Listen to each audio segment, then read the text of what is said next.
How many people think this movie's about soccer? Oh, you're in for a treat.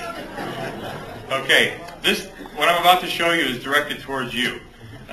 This is about the game of rugby, specifically the 1995 World Cup in South Africa. I'm just going to give you some basics about the game, and if you have any questions, just raise your hand. But rugby is played by 15 people per side, and you can see we start over there at the very end with number 1 through 15. Who's my 15? Right here. So 15 players per side. Rugby evolved out of the game of soccer. It's played on a field very similar to a soccer field. How many people think rugby is football and soccer combined? Anyone? Okay. You're close, except that rugby arose from soccer and American football arose from rugby. So it's easy to explain as a combination of both for here in the States because we understand American football. In rugby, the ball, which you can see there, is sort of like a squish soccer ball. Football is much thinner and smaller. The ball is advanced up the field by carrying it, unlike soccer where you kick it. In rugby, you can pick it up and run with it, but you can also kick it forward. And I imagine in the movie today, you're going to see a lot of, probably not as much kicking, but quite a bit of passing the ball around. And the ball is passed between players, and any player can touch the ball in the game of rugby, unlike American football where there's restrictions on who can touch it when. But the ball is passed sideways or backwards. If you want to just pass the ball amongst yourselves a little bit. It's usually an underhand lateral, what you know as an American football lateral. Very similar to that.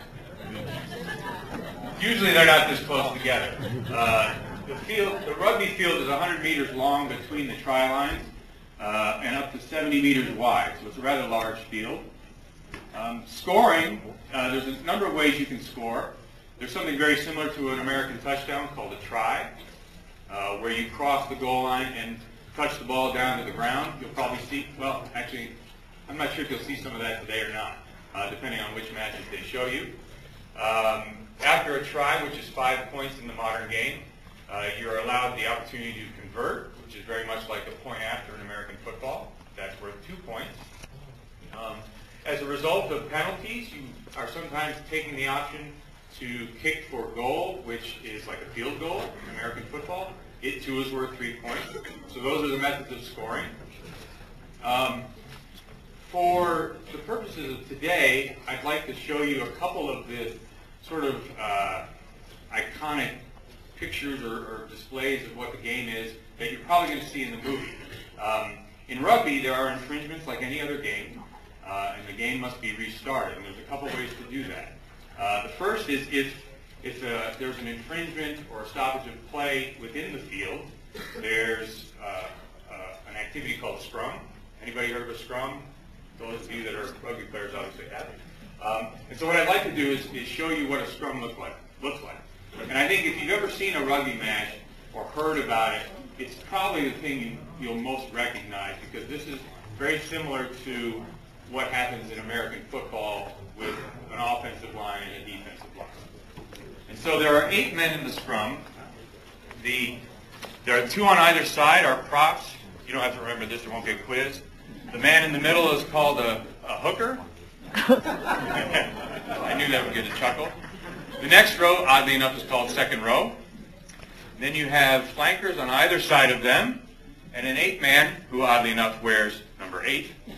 And that's your scrum. Those are the 8 men of the scrum. So gentlemen, if you want to go ahead. And so this is used to restart the game. You have a scrum half. This gentleman is, call it. Pause, crouch, pause, touch, engage. And so some of you have probably seen this, even those of you who have no idea what the game is like. And so what will happen is the scrum half from the non-infringing team will put the ball down the middle, and the 2 hookers in the middle will try to bring it back with their foot, and then the rest of the scrum will also move it to the back, where the scrum half will then take possession and throw the ball out, passing the ball, and play continues. All right? Thank you, guys.